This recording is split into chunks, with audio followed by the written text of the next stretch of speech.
This is One on One.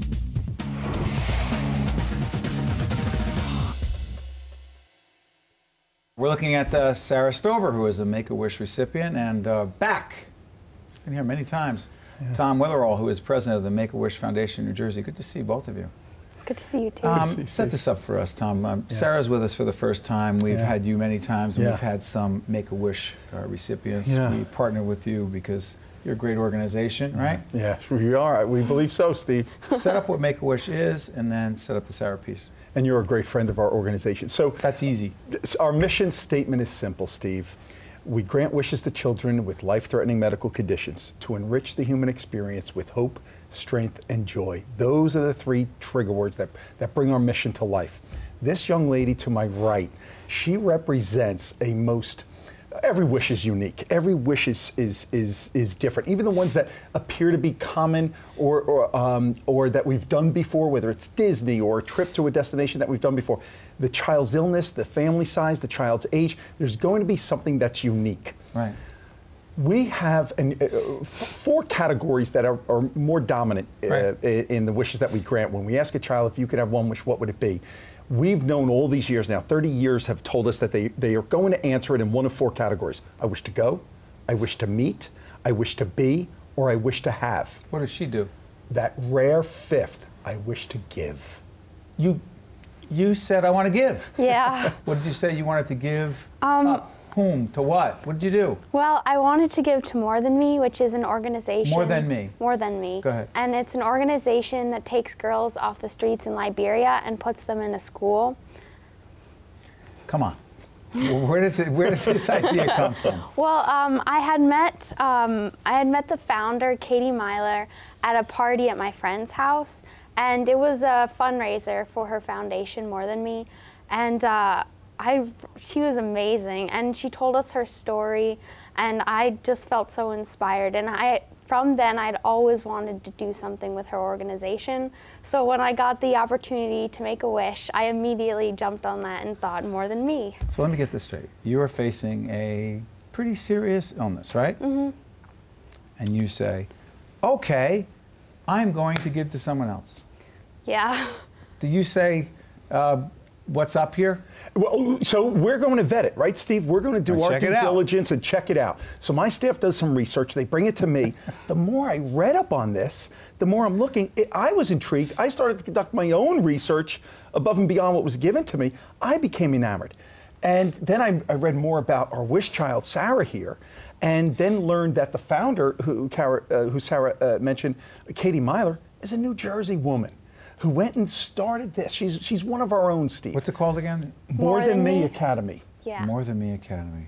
And so here, Sarah, every day, Wish Children inspires. Here, this young woman, and the I Wish to Give surely inspires all of us, our staff, myself. And then as she shared more about More Than Me, and Katie Myler, who you've got to meet, Steve, when you talk about an inspirational figure. And the word I think of when I think of Katie is just passion. Surely She's inspiration. Very passionate. Surely inspiration and determination, but passion, huh? Mm-hmm. You've got some of that too. What do you want for? First of all, you're a survivor. Yeah. Of a pretty serious situation, right? Yeah. Do you want to talk about it or not? Sure, I'll talk about it. Go ahead. Let folks know. When I was in, I think it was the beginning of my freshman year. In the summertime, I woke up and I found like this huge lump on my neck, and I was like, what the heck is this? Like, I'm gonna die. And so we went to the doctor, we had it checked out, and they told us it was cancer. And I guess I didn't really fully understand what that meant, because I know, like, I had heard of Make-A-Wish before, and but then we went through to the doctors at Sloan because it was underneath an important vein in my neck, so we had to go to the operation room, and and so that was pretty surprising to me because I thought I had been fine before, and so I went through chemo, and I remember my social worker told me, well, you can make a wish from Make-A-Wish Foundation. And at first I thought that was only for people who are actually going to die, right, instead of, survivors and like kids who have a chance of surviving. And So by the time I made my wish, I was completely better. I was out doing things I wanted to do again, like riding and seeing my friends. And so by that time, I felt like, you know, You were riding horses? Yeah. That's your thing? That's definitely my thing. And so by that time, I thought, well, other kids need something to look forward to when they go through the time. But because I was better, I didn't need anything to look forward to. You were good. Yeah, I was perfectly fine. For these young women, where are they again? In Liberia. Yeah. What do you want for them? I just want them to fulfill their dreams, because I heard from Katie that most of the girls there on the streets, they sell themselves every day to make money, to make a living. So sell their bodies? Yeah, it's really sad. And so all they want to do is go to school and have a good education. And I thought that was amazing, and she just inspired me. So that's why I made the wish to More Than Me. Incredibly powerful, huh, Steve? Incredibly inspirational. It's humbling, and the selflessness of this young woman. And so the More Than Me Academy, what Sarah's really doing is giving these young women a chance at life, because as Katie will explain, without this school, without schooling, without the education there in Liberia, those women, those young girls have no chance, and they're going to be taken advantage of. And so through Sarah's wish, we made a grant to the More Than Me Academy that's educating six young ladies. Mm-hmm. The Make-A-Wish Foundation did that? In Sarah's name. So essentially, Steve, Sarah did that. How did that feel? That felt really amazing. I'm really hoping that I could go visit them. I was just going to ask you about them. that. Yeah. You think you might be able to do that? Yeah, I'm hoping. I just got to get my mom on board. Yeah, tell me about your family's reaction to what you're doing.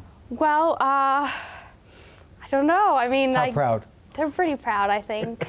You think? Yes. Yeah, I think. Yeah. I think. Yeah. How about other people around you? Well, you know, friends, others? Yeah, my friends are impressed. I know my best friend who also knew Katie, she wants to come with me if we're going to go see these girls in Liberia too. So I'm hoping we could go together, and I really want to teach them art, because art is also my thing. That's your thing too? Yeah, that's my thing too. You know, it's interesting. We've had you so many times, Tom. We've talked about, tell me again the name of the young man who we had on, whose dream it was to ride. The sidecar. Nicholas? Nicholas Fuka. Nicholas Fuka. He wanted to ride on the sidecar with his dad. That's so right. Cool. All right. Yeah. And his dad, did his dad build? So his mom and dad are motorcycle enthusiasts. That's right. And Nicholas is an only child. And so his wish was for a sidecar to ride with his mom and dad. And so really it was a wish to spend more time with his best friend, his dad, his hero. And so the three of them, they're out on the road riding now. I just think to myself, just when I thought I heard the most fascinating wish, it runs the gamut. Let me ask you something. Mm-hmm. When you talk about Nicholas and others, you know, what's your sense of the Make-A-Wish Foundation? I think it's an amazing foundation. I had a friend who, he passed away of cancer, and he got the wish. I forget what the wish was, but I'm just so impressed with the Make-A-Wish Foundation. I love it. I think it's a great idea. You never lose your passion. The mission deserves everything, every ounce of passion, enthusiasm, everything I can give it, and the staff and our board. It deserves it, Steve. And the meeting, children, young adults like Sarah or Nicholas, or every day is different. And Steve, you said it. I'm with Make-A-Wish now 12 years. It's 12 years. And as you were just saying, you know, just when I think the most unique, the most interesting, the most different wish has crossed my desk, or the child, or the story, or the illness, or the battle, or the heroics and the bravery of the child or the family, what they're going through, I'm humbled yet again the next day as something else comes across the desk, or in the donor that I meet, or in the volunteer who's giving time and wants to help and help us with our mission. So yeah, it's humbling. I love Sarah's use of the word amazing. My staff will tell you, my friends will tell you, I have a thing with amazing. I think it's the most overused word nowadays, and so often it's not befitting how it's being described. A lot of times it's a throwaway word. Yeah. A lot of things are not particularly amazing, and I hear the word amazing connected to it. But for Sarah, right, that hamburger was amazing. Yes. I don't think so. That movie was amazing. So, not really. No. But our mission, Steve, as Sarah said, it's amazing because it involves ordinary people doing extraordinary things, perhaps, sure. But the human story, the human condition is playing out every day in Make-A-Wish, in one way or another, and that's what I think makes it amazing. Before I let you out here, sorry, I gotta do this. Where did you get, 45 seconds, where did you get your positive attitude from? Oh, I don't know. You gotta give up the secret. I don't know. I mean, I guess when I was going through it, I didn't really want to think about it, and I think my friends definitely helped. Like, it was nice to just laugh and like pretend to be normal for a little while. I think that helped me. You're not normal. You know that. You know you're not normal. Just a little bit normal. Yeah. No, I mean special. Yeah. You do know that. It's too late to be normal. Well, my mom tells me I'm special, but that's just a mom thing. So. You're terrific, and everybody's proud of you. You set the bar pretty high. I know. Congratulations. Sorry about that. One-on-One with Steve Adubato has been a production of the Caucus Educational Corporation, celebrating 25 years of broadcast excellence. Funding for this edition of One-on-One with Steve Adubato has been provided by the Russell Berry Foundation, Caldwell College, the Fidelco Group, Fedway Associates, New Jersey Sharing Network, Kessler Foundation, and by the Healthcare Foundation of New Jersey, founded by the Jewish community. Transportation provided by Airbrook Limousine, serving the metropolitan New York, New Jersey area. One-on-One with Steve Adubato has been produced in partnership with St. Joseph's Healthcare System.